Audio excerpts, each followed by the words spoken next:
Hello, my name is Apio Diane, and I'm going to briefly be taking you through the first few steps of the EDA for the first dataset from Hugging Face.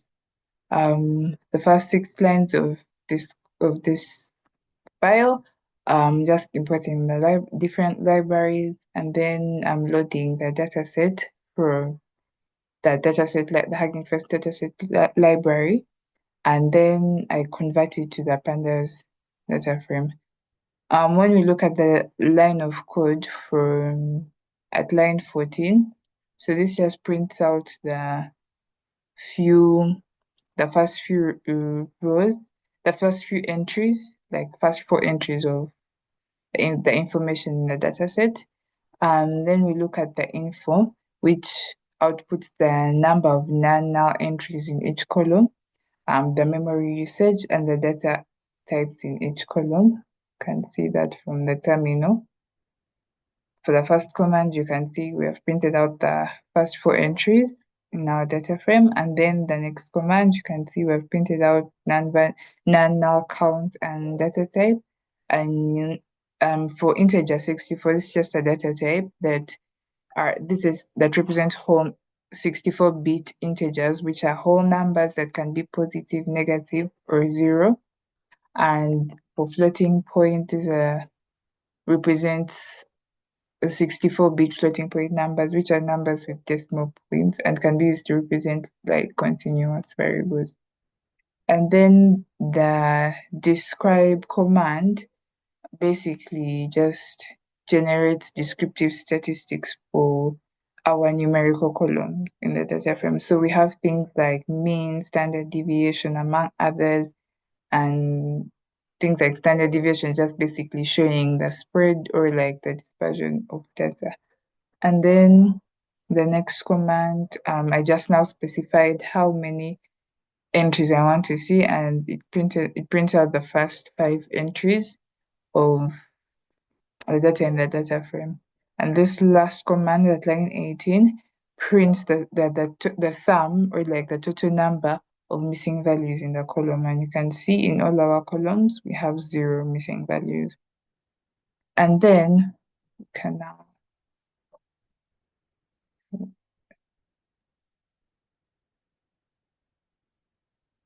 now sort of print the target variable distribution, and this block of commands creates a count plot of the class column in the data frame. So you realize that the x-axis represents the unique values in the class column, which is 0 and 1, and the y-axis represents sort of like the frequency or the count of each unique value, the zeros and the ones. And so we can see like the frequency distribution through this plot, and we can see that it's a bimodal distribution because there are 2 peaks. We do not have outliers here. Okay.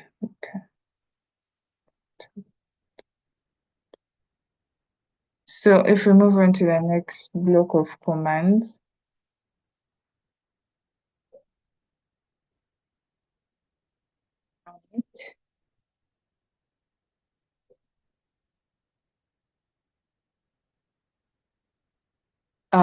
this command basically is to show the distribution of each numerical feature in the data frame. And for it, the x-axis shows the range of values that the feature can take, and the y-axis represents the count or the frequency of each value on the x-axis. So in other words, the y-axis shows how many times each value appears in the column. So just wait for it to load. So each of these histograms provides certain insights into things like the shape of the distribution. Is it normal? Is it bimodal? Or things like what is the typical value of the feature, like the central tendency, or are there any outliers, any abnormal values, and how are the spread of these values? So that's basically the insight that these histograms provide.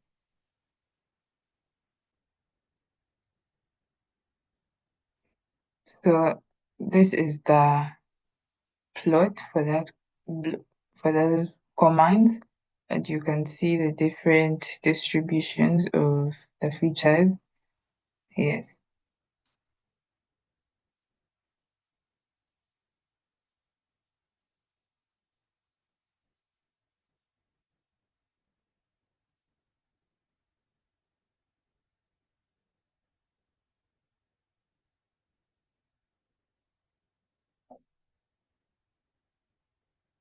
And for this last block of commands, they are there to plot or output the plot that shows the distribution of anonymized features in the dataset, the V1, V2.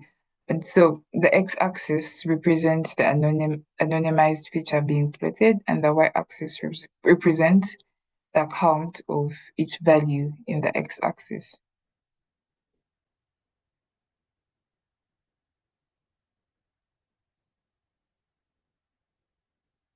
So these are the plots for the anonymized features, and you can see the distribution of each value on the x-axis. Yes. Example, you can see for the anonymized feature V28, the count is spread around the value 0 on the y-axis. Whereas you can see in the distribution of the anonymized feature V1, you can see that the count is spread from 2 to a little over -2. Thank you.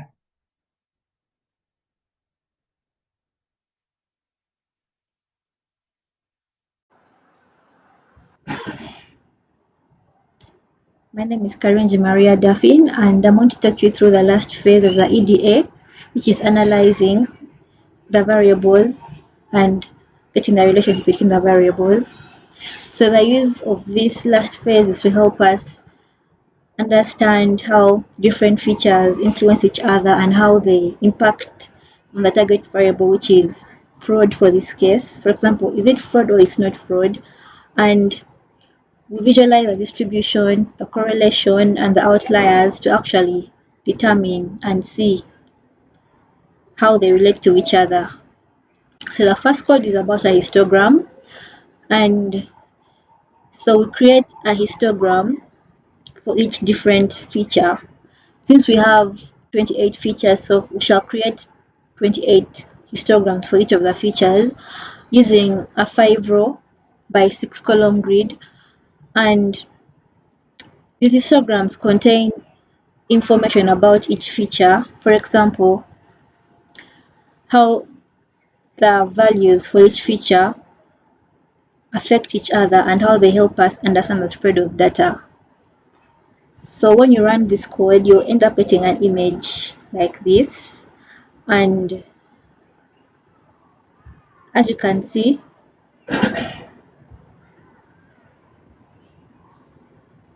there are 28 histograms, and yeah, you can see how the different features affect each other, and yeah, you can see the spread of data for each feature, the histogram.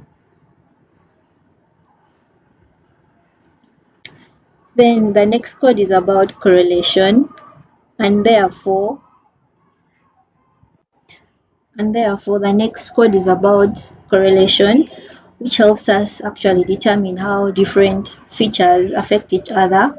So it begins by creating a correlation heat map for the features from 1 to 28, and then after doing that, it extracts the columns for the features and then later computes their correlation matrix. And the heat map uses two color schemes majorly.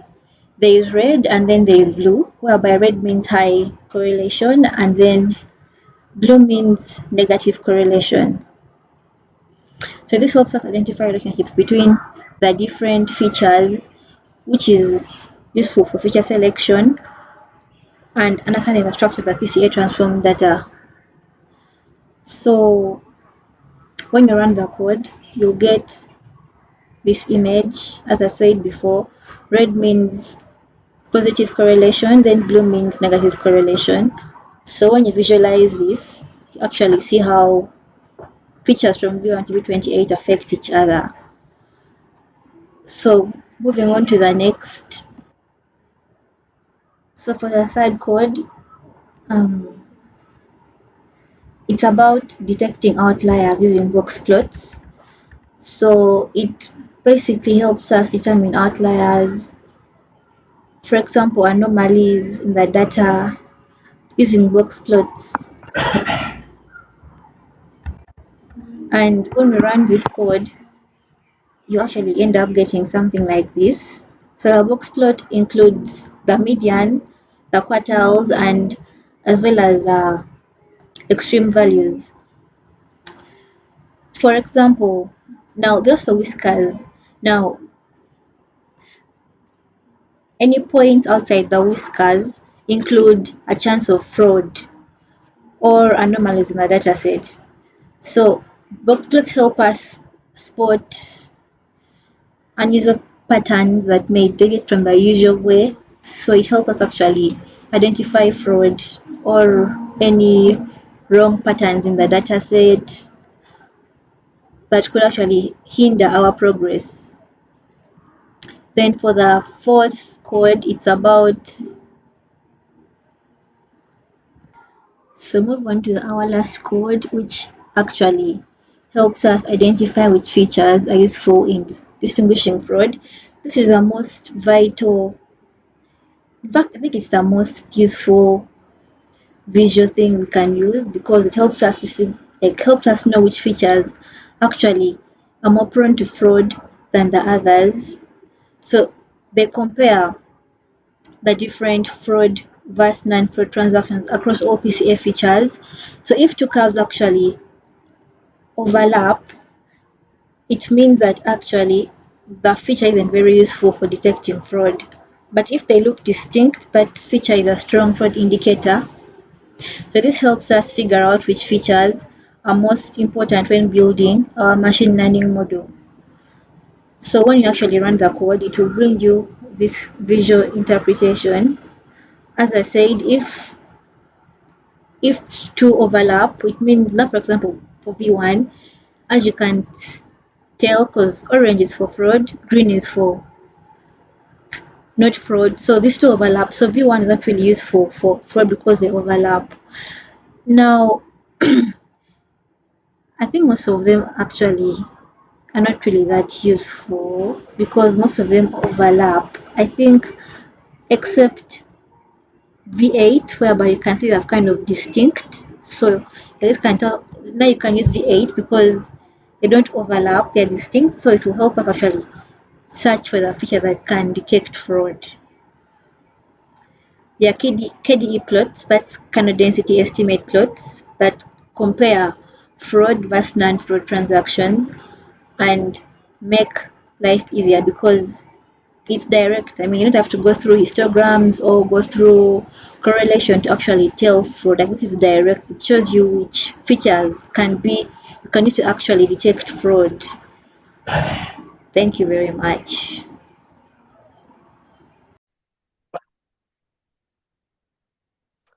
Okay, good afternoon. I'm Bazira and I'm going to be taking the next session. And we are trying to import some libraries, and these libraries are so useful in our coding. Pandas will help us open certain data, and NumPy is used, as we are going to see. Then we have import max present will be used in importing. Then here we are trying to open the document that we downloaded from the link. Then we are trying to analyze the data, and we are analyzing the first five rows, as we are going to see. And when we go to the next line, we are trying to analyze the last five columns and the lines, and they are showing five rows and 1 columns. Then when we go to the next line, it is displaying data.info. That one is used to display the number of columns that we have and what they contain and the data types that it contains. Yeah. Then we are trying to analyze the data here describe as you're going to see downwards, and we are having 8 rows times 31 columns. It is trying to display the number of columns. Then dot shape, it displays the number of columns as well as the number of rows. That's what it is used before, and the output is shown. Yeah. Then once we go downwards, we have in data dot columns, and this one displays the number of columns we have in our data, and it has displayed them. Yeah. Then we are trying to initialize our data that we open to another new variable, cloud.count, as we are going to see, and we are going to plot the class distribution as we are going to see. Then we are deciding what to plot on the y-axis and what to plot on the x-axis. And here we are using plot.show, and we are calling the function that can plot the values that we have. As you can see, the output and the type is what is shown in class distribution, as we have talked about in coding. Then once we go downwards, we are having the distribution of amount, and the heading that we are giving it transaction amount, and we are deciding what to put on y-axis and what to put on x-axis, and we are putting the value plot.show, and we are putting it so that we can put our graphs. As you can see, the output is displayed. Once we turn downwards, we are having the graphs that were meant to be plotted, and they are displaying the frequency graphs, and they are displaying different informations plus the values that are supposed to be on both axes. Once we go downwards, I think I need to invite my colleague to start from where I've stopped from. Yeah, thank you. Okay, thank you very much, Brom. Good afternoon, sir. My name is Mutsaka Emmason, and we'll start from where my colleague has stopped. So, like according to what you are doing or what you are computing, like when you are performing the EDA, we reached at this point of computing correlations, whereby we represent the matrix of the matrix of the selected features. So here we began with correlation matrix, whereby we analyze, we correlate the data, then we correlate it, then we plot that correlation for a subset of features to avoid clusters. So began with the figure size, whereby we're going to have the figure is going to be 10 by 8 inches. So we plotted it, matrix, show matrix, correlation matrix, then we described inside it. Then we went to the last line of this code, which is plot don't show, that is showing this figure. So the above code is displaying the correlation matrix for some selected features. So this is the output for this above code. So from this one, we also performed the box plot for amount, since it is more likely to have something like outlier, since we're dealing with the fraud detection. So we're going to have some outliers, whereby our figure is going to be figure size of 8 by 6, I mean 6, like 8 by 6 inches. So we plotted our box, like we called from above, whereby we declared the data amount, then we have that equals false, that one is going to display the horizontal, then the pitch at is equals true, that one is going to display the vertex. So like we had the plot title, the title for it to show box plot for transaction amounts. Then we finished by printing plot don't show. Then we also plotted for time. We used the same figure size of 8 by 6, and it is the same code. Only the thing that changed is instead of putting amounts, like we replaced it with time. So this is a plot box for transaction amounts. So you can see, then also a plot box for transaction amounts, rather for transaction times. So we also went to amount distribution for fraud versus non-fraud. like here we're analyzing the data that which has not been tampered with, and that one that has been tampered with. So like in most cases we use the term like the database has been hacked. So here like we began with declaring the figure size as usual, which is 8 by 6. Then we use the class amount like is equivalent to 0. Then we plotted that the kind, which type of graph are we plotting? The kind is a histogram. Then we use the bins, which is 50. That means like we're going to have going to on our vertical, we're going to have like 50 plottings. Then the color for non-flood, it's going to be green. Then for flood, the color is going to be red. Yeah. Then you also went to like plot the X label, it's going to be the amount. Then the Y label going to be the frequency. Then we plot and we shown. Then you also time distribution for flood versus non-flood. We also use the same logic now instead of like where there is something like amount, you just replace it with time. So it is the same code, but we just only mapped the amount with time. So this is the amount distribution for a personal. So for the color green, as we declared in the code, it shows none. Fraud. Then for red, it shows a fraud. So this is time distribution. Also the colors we have, as you can see that the red, that we like on amount distribution, the red even it is not being seen, implying that this data is not like it has been tampered with a lot. So when you come on the time distribution, it is the same issue, but here you can see some red is very small. So we also went on time for this amount for flood and non-flood. We use the size of 10 by 8 inches. So it is the same. We use the scatter, then the data class.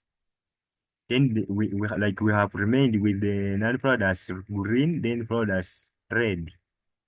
And it is the same code, just mapping with only change something like only the colors and and combining it with the with s equals 5, whereby I'm going to have 5 like on the y-axis, like on the x-axis on time, I'm going to have 5 plottings. So this is a scatter diagram for that.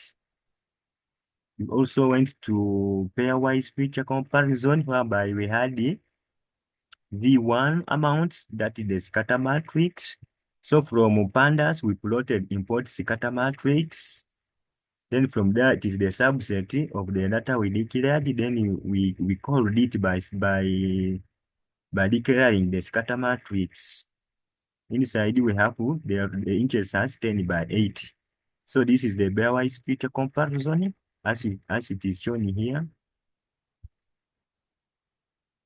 Then from there, we went to correlation with the target class. It is we plotted those features whereby we specified that for kind, it is going to be a bar graph and the color is going to be sky blue. So we displayed the correlated features by printing correlation with the target. And this is the figure, the one that it is upside down. So this is the class. The class, they give you the value, that's the output. Class data type is float, name is class, and the data type is C. And the data type is float. So also plotted the distribution again with the percentage labels, whereby the class distribution is this. And you can see that the unfold is in green color, that for it is having a 99.70%, and the fraud part of it is having a very small percentage of 0.30%. So that's what we had. That's what we had for our group. And this is the vice data set. And other colleagues are going to be explaining the second data.